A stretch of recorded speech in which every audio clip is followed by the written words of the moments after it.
Bloody was the most valuable crash out in the Sugar Hill indictment.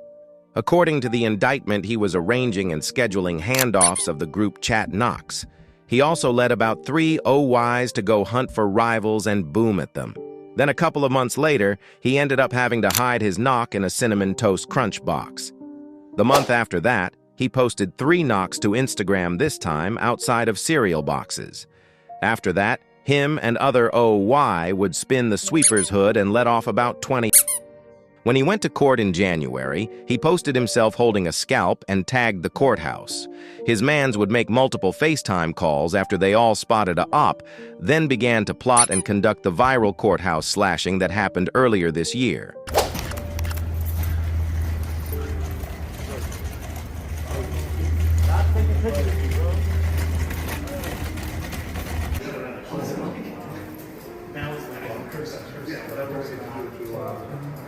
Sure that, Steve.